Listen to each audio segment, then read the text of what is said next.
अस्सलामुअलैकुम वरहमतुल्लाह। मेरा नाम मरियम उस्मान है और मैं जमात हिस्सों की तालिबा हूँ। तो आज मैं उर्दू में सेकंड दूसरा सबक हज़रत उमर बिन अब्दुल अज़ीज़ रहमतुल्लाह अलैह का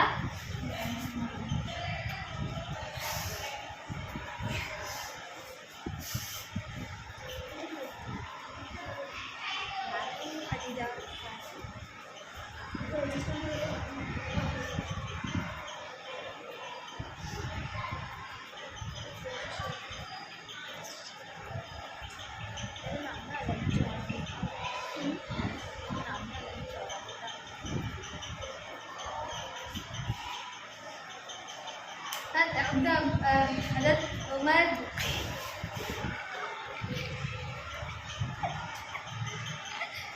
स्टॉपर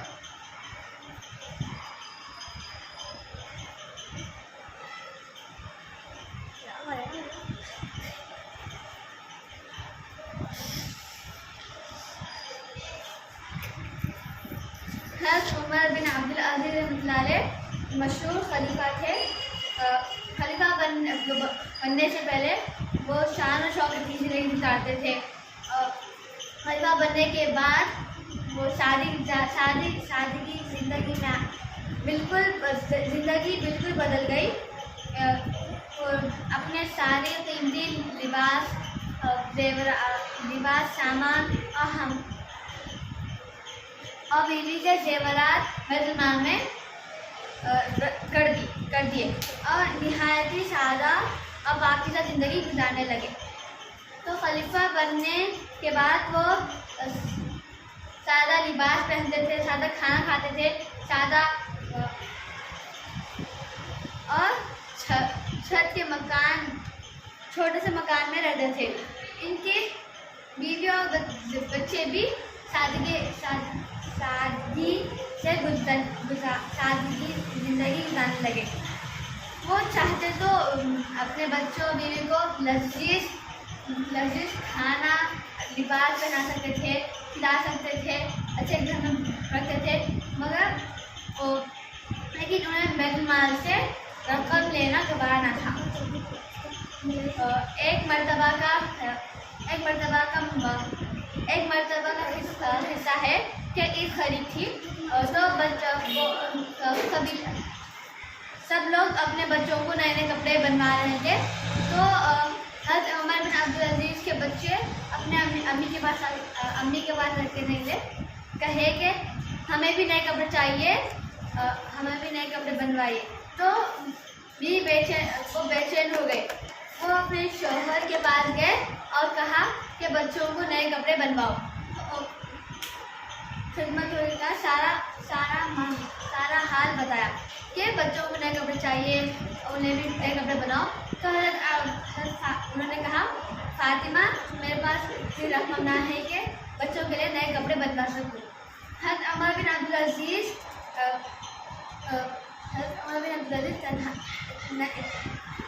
इंतहाई ईमानदारी से बैतुल-माल की हिफाजत करते थे।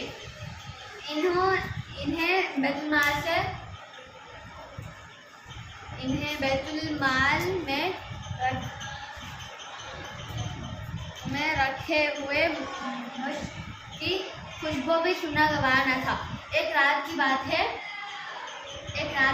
है कि वो सरकारी काम में गए थे। वो सरकारी काम में थे। एक शख्स आया और मुझसे दरियाफ़त करने आ गया है। तो उन्होंने सरकारी चिराग जला के बैठे। तो सरकारी चिराग बुझा के वो अपना चिराग मंगवाए और वो जला के बात किया कि उन्हें इतना गवाह ना था कि वो सरकारी चिराग यूज़ करे। एक दिन हज़रत उमर अब्दुल अज़ीज़ रहमतुल्लाह अलैह अपने दरबार में जलू अफरोज़ थे। जलू अफरोज़ का मतलब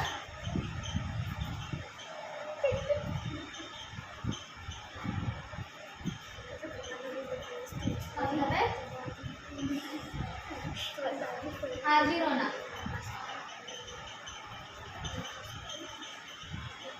पहले उसको समझ आता है हाजिर होना।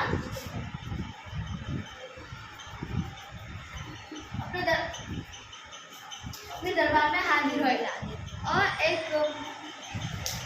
ईसाई आया और कुछ शिकायत करने लगे कि खलीफा वलीद अब्दुल मलिक के बेटे अब्बास ने मेरी ज़मीन ज़बरदस्ती कब्जा कर ली कि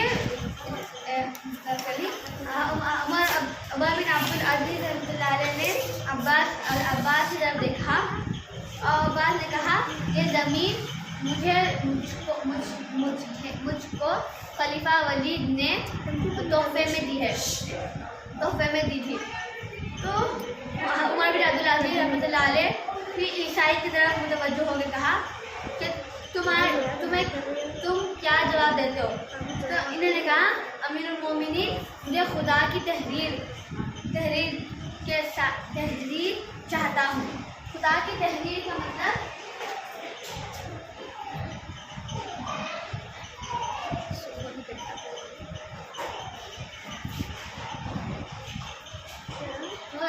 मतलब कुरान मजीद।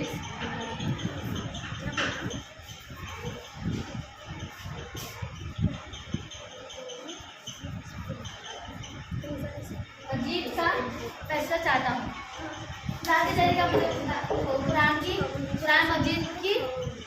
कुरान मजीद का फैसला चाहता हूँ।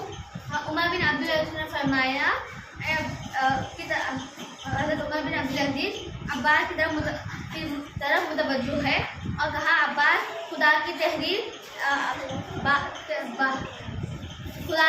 बाप की तहरीर के मुकद्दम है। मुकद्दम का मतलब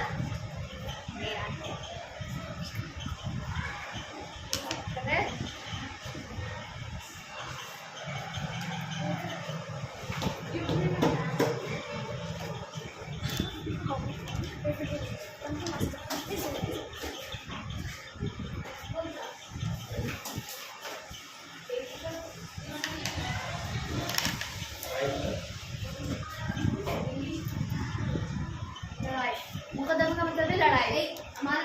इसके बाप की तहरीर का मुकद्दम है, बाप की तहरीर की लड़ाई है। ये कहकर वो ज़मीन अब्बास की कब्जे से निकालकर हज़रत ईसाई को दे डाली। तो इस सबक से हमें मिलता है कि ईमानदारी के साथ काम लेना चाहिए और हमें सारी जिंदगी चलाना चाहिए। ये खलीफा बनने के बावजूद वो सारा जिंदगी गुजारते थे, सारे कपड़े पहनते थे और वो शादी थे तो वो अच्छे कपड़े महल में रहते थे, मगर वो ऐसा नहीं करते शादी की। तो हमें इस सबक से मिलता है कि शादी की ईमानदारी के साथ और अच्छे काम के साथ हमें करना चाहिए। जज़ाकल्लाह खैर।